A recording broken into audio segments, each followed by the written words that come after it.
Hello and welcome to the Minds on the Frontline Podcast. I'm Jeff Lassers, one of your hosts. I'm a professional firefighter, paramedic, educator, and content creator. My co-host today is Scott Taylor, a retired law enforcement officer and the lead support specialist with the FST5 program. In this episode, we welcome Sarah Hutton and Scott Harrell to discuss the partnership between FST5 and Dignity Memorial, which is a network of funeral homes, cemeteries, cremation providers, and memorial service professionals. This partnership supports Michigan first responders and their families during times of loss by helping to reduce the financial and logistical burden of funeral arrangements. Sarah Hutton is a location manager at D.S. Temrowski & Sons Funeral Home in Warren, Michigan, which is part of the Dignity Memorial brand. She has spent more than 20 years helping families during some of the hardest moments of their lives. And through that work, she has built long-lasting relationships with local first responders and their families. Scott Harrell works with Dignity Memorial and its wider network of funeral, cremation, cemeteries, and memorial service providers throughout Michigan and beyond. This episode breaks down the partnership in simple, real-world terms. When a first responder dies in the line of duty, Dignity Memorial offers funeral services and the related merchandise at no cost to the family. Beyond line-of-duty deaths, Dignity Memorial also helps first responders and their families through significant discounts and support based on the situation, the family's needs, and the services involved. The goal of this partnership is to reduce both the financial and logistical burdens families face during an already overwhelming time. Funeral arrangements, service planning, venues, transportation, honor guards, large crowds, and many decisions that come with loss can be a lot for a family or even a department or agency to manage. Through this partnership, FST5 can help connect first responders, families, departments, and agencies with a trusted local point of contact supported by the broader resources of the Dignity Memorial Network. For Michigan first responders and family members seeking more information, they can visit dignitymemorial.com to find a local provider or call them directly at 1-800-343-4464. First responders and families can also contact the FST5 24/7 Crisis and Resource Line at 1-833-34-STRONG to get connected with Dignity Memorial. Minds on the Frontline is presented by the Frontline Strong Together 5 program. FST5 offers 24/7 mental and crisis support for Michigan's first responders and their families. If you or someone you know needs help now, call 1-833-34-STRONG or visit fst5.org to learn more. Wayne State University administers FST5 with grant funding from the Michigan Department of Health and Human Services. Together, we are dedicated to strengthening the health, resilience, and well-being of Michigan's frontline community. Please follow us on social media and enjoy the show. Sarah and Scott, how are you guys? Good. How are you? Very good. Doing great. Great. Thanks for having us. Thanks for driving all the way down here. Yeah, it was an adventure. You had to bring a passport, I heard. I didn't come from Canada. Oh, you hail from Canada, but you didn't show up from Canada today. No, not at all from Canada at all. I'm actually born in the UP, but didn't need a passport. It's the same thing. Yeah. It's the same thing. It's the same. In many respects, it's more Canada than some of my Windsor friends. Right. Anyway, so Sarah, let's kick us off. Who are you? What do you do? And where do you do it? So I am a location manager at Temrowski Funeral Home in Warren, and I've had the privilege of serving families for over 20 years, basically meeting with them during their darkest moments as far as dealing with death with a family member. Yeah, unfortunately, we have that in common, that we've had that conversation at different stages of those same families. So we're part of that family care continuum, right? In the hospital world, through EMS to the hospital, we call it the healthcare continuum. This is really that family care continuum. And so you serve in that role through Temrowski for, like you said, for a long time now. Yeah. And I've developed a lot of relationships with our local police department. And, you know, they're a bunch of great guys and girls that you like to deal with. And being there at the corner of where we are at Common and Hoover, it's one of those things that they stop in, they say hi, you know, you develop that relationship with them. And if something happens in their family, we're their first call.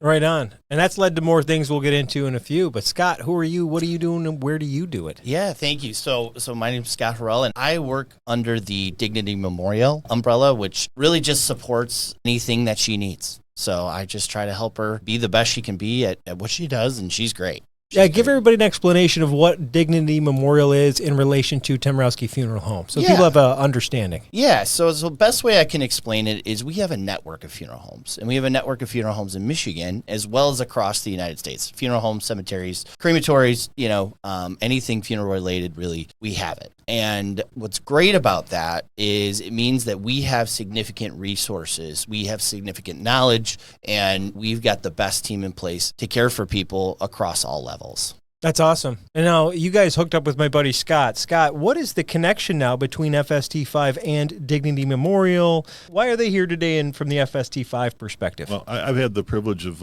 knowing Sarah for well over 20 years, I think. It's been a minute and a half. And Temrowski has always taken care of Warren's first responders. Right? They've always made sure when the services are needed, whether it's on duty, whether it's a family member, whatever the case is, that transition is done professionally, smoothly. And last thing you want to worry about is the arrangements to bury a loved one, right? Because you've got other stuff on your mind, especially if it's a line of duty thing, right? It's just we've got enough stuff going on. So Temrowski and Sarah have been fantastic on assisting the first responder community in that. And teaming up with Scott, they actually have some great benefits to offer first responders and their families in the state of Michigan.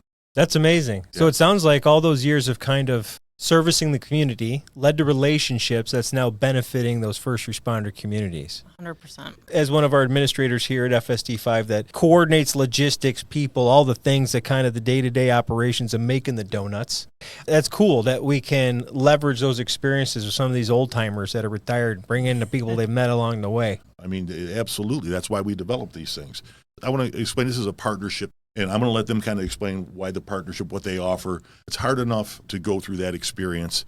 If FST5 and our partners across the table here can make that experience easier for you, why not, right? Absolutely. Listen, they say there's two things that are definite in life, right? Yeah. And I don't have to pay taxes. I can go to jail if I want. But So there's really just one thing. One thing. Well, let's get into that a little bit. So it sounds like you gave the friends and family discount to your first responder counterpoints in your local community. I always tip my cap to those businesses that take the time to really help out their local first responders or local municipal people. Right? For sure. They make the city go round, which facilitates your business. You know, it's a big family. So let's talk about that. What is that friends and family discount for? And I know that's not the official term here. I don't want to create any marketing for you. But how is it now impacting not just locally where we're at over here in Warren? Yeah, so one of the biggest things that we have, and quite honestly, we are very proud of, is heaven forbid if the unthinkable happens, first responder happens to die in the line of duty doing their job, we will take care of the funeral services and merchandise that they would purchase at no cost. So it's absolutely free. Really, anybody that has served our community, served our country, or been a first responder is eligible for some type of assistance from us as well. So the top of that is line of duty death. You were like, we are helping this. It's already hard enough. That's huge. And now, do you have locations, like you said, all over the state, 37 locations, and that covers the whole mitten and back at your home? Correct. Well, we don't have any UP, but oh, no. Yeah. But it's going to make our friends up there. Yeah. Okay. And we're pretty concentrated, Grand Rapids and South, but, across the mitten, I mean, we would help pretty much anywhere. And what's great about our network of funeral homes is at the end of the day, first responders, it's a brotherhood. Yeah. It's an absolute brotherhood that, honestly, I'm jealous of. That kind of, I want a piece of. But that brotherhood brings out so many people to support each other. They certainly tend to be some of the bigger funerals that we do with a lot of memorialization, a lot of history, and the honor guards and things that happen. We have the resources to be able to support the crowds. We have the vehicles to be able to support the crowds, backups if they're necessary, so that ensure everything goes smoothly. Their version of mutual aid. It's our version of brotherhood at that point, because we help each other out all the time. That benefit, take the financial burden out of it, right? And that's a huge help on a family that doesn't know what's going to happen next. Just the liaison for like someone like you to deal with the family, take care of all the details. You're like, hey, we got this for you.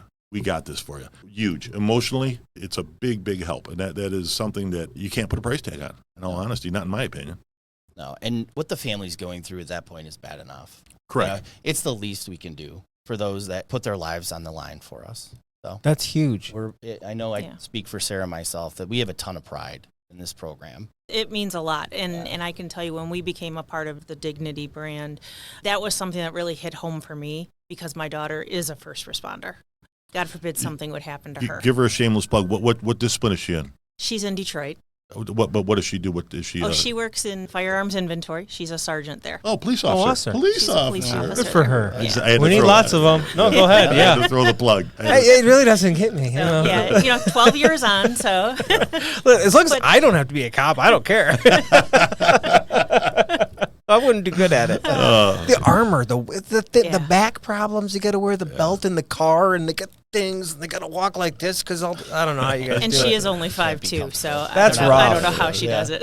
Well, good thing she's in the office doing firearms. It's a little safer over there, at least exactly to your back, carrying things around. Well, that's cool. So you're a mama bear to a first responder. Yeah. So you have a connection to it. Then that's just happenstance, right? Yeah, for sure. That all these things kind of came together. So, but hearing, that we have this to offer to families, it's something that I truly believe in. It's something that I want others to know about, and that if they come to us, you are treated like family. You guys have that blue brotherhood and red brotherhood, right? And sisterhood, they're out there too. We got a big family. Yep. But it's something that, like Scott said, we want to be a part of that too. Yeah. So let me ask you a few questions. Now, the obvious one was the line of duty death, but you also said you would afford some savings to people that, unfortunately, we have really high cancer rates in the first responder community, especially in the firefighting community. Dearborn fires have had 4 to 5, I think, diagnoses in the last 10 years alone.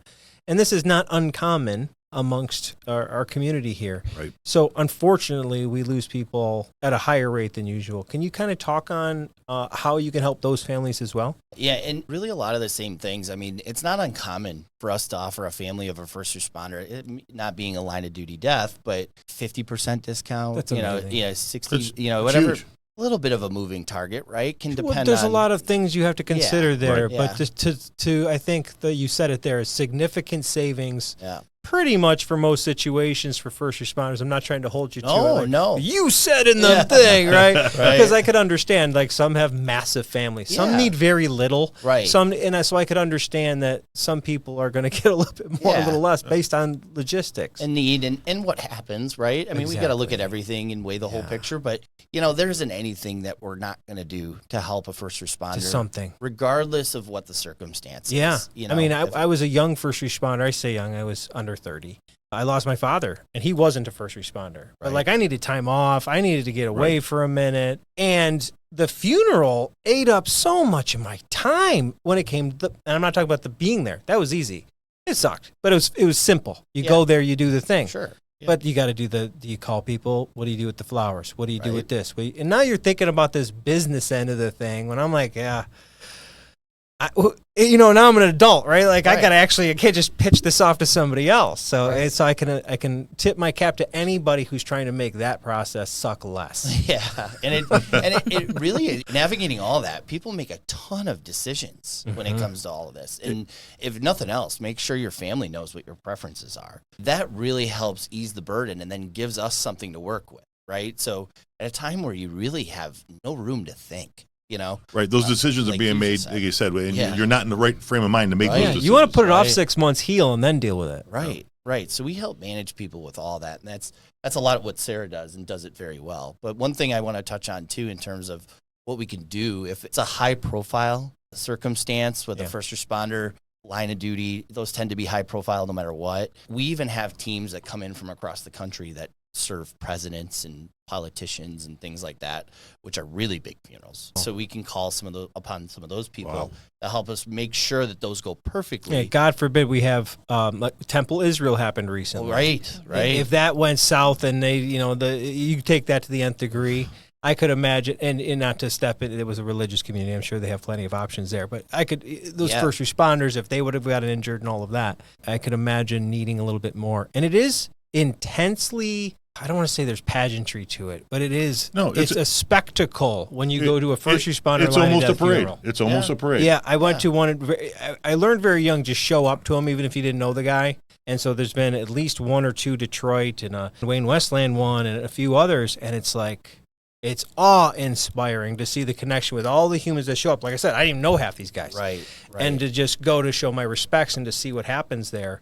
Even if you're a citizen, it's worth checking out. I don't mean to make it like a tourist thing, but pay respects to those people at the fallen and then appreciate what goes into that. Yeah, easy to have thousands of people show up. Easily. And then in different rooms with monitors because they can't even serve. They got put in the basement of the church with TVs to even see what's going on. A dozen of first responder vehicles, emergency vehicles showing up for the parade. From all over the country. From all over the country. Every time. Well, it's insane. We help match people up with the right venue for that, right? Like Ford Field, is that a venue that, may be appropriate? It has been in the past, right? Yeah. A bigger church so that everybody can have a seat. So we're not packed in there. Do they have enough parking? I mean, these are all things that we are the experts on, that we help families navigate. You got a guy. I can call my buddy Scott. I got a guy. Oh, you call Sarah. But, Right. You got a Sarah. I got a checklist. I'll make sure everything is. I can call my lady. She's got it. You can call me too. Because I'll call him. There you go.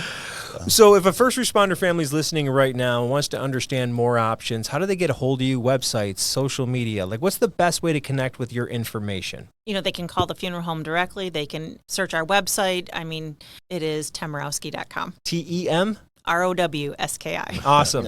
.com. Yeah. Easy. They can also reach out to our website, FST5, because we formed this partnership, and that's one of the things that we do. We talk about mental health support. If this is a mental health support, you're dealing with something, and what can we do to make it easier? So we'll be more than happy to make that link, that hookup. Or you can send an email to info@fst5.org, or you can call me. My number's on the website.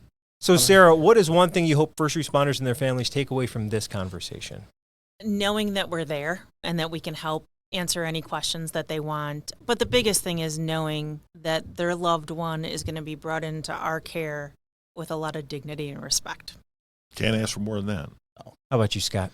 I would say make sure that wishes are known. And at the very least, have a conversation with your loved ones and says, hey, I know this is uncomfortable. I know nobody wants to talk about their demise. But at the end of the day, if your family knows, then it eases their burden because it's so stressful if they don't know. And all we ever want for families, and especially in very emotional circumstances like we're talking about today, all we want is for them to know that we're going to take really good care of them. They're going to be in the best hands with us that they could be as opposed to anywhere else. If a family wants to reach out and they want that, I mean, we all those questions that we're going to ask at the time of arrangements are there. That's fantastic. fantastic. We can fill it out. Yeah. That's a good idea. That always, one of the things we do, it's so morbid, but we call it the in case I get killed packet. That's exactly what it is. So Jessica, that's my exactly daughter, what it is. What's funny is it sounds like most agencies have adopted some type of what banks do you have? What are your wishes? Basically, the accounting of, how do we get your family all their stuff and make sure? Which is a great practice if you don't already have things already set up. 100%. And that's what I told my daughter. I mean, because, she's out of the house. Yeah. I'm like, okay, if something happens to you, what do I need to do? What do I need to know? Are all your beneficiaries assigned? Yeah. Is it me? Shocked. Is it me? Right. We've all seen people not sign all the right paperwork, and then family loses out on some bucks that were pretty easy to get. So, or it's upsetting to another family member. Yeah. Well, right. You guys probably have more stories than we do. We're about the same. Well, to that point, same patience. It's funny. I was just riding with a lieutenant from Rochester Hills, Oakland County Sheriff, and he was saying, our jobs are not all that much different. And at the end of the day, he's like, we kind of get it for an hour or two, because they go to the scene, any first responder. You guys get it for days. Yeah. And but the empathy that has to be there is the same, It takes a special person to be a first responder, and it takes a special person to deal with what you guys deal with on a day-to-day basis. Yeah. And that even go to the MEs and whatever. It takes a special person to have certain types of jobs. Yeah, absolutely. Well, and to that point too, I mean, your job is very difficult, and one of your members of your community passes away. I mean, you could be close to that person, right? It could hit home way more than not. And for that reason too, we do offer some assistance after the funeral in terms of grief resources and navigating those days, and even the financial aspect. We're not lawyers, we're not accountants, but we can at least point you in the right direction. Sometimes that's all people need. That's awesome. Yeah. But more than anything, we want families to know that we're going to serve them before, during, and after anything happens. That's a big part of what we do. That's amazing. Yeah. All right, before we close out, I do want to bring something to our audience's attention.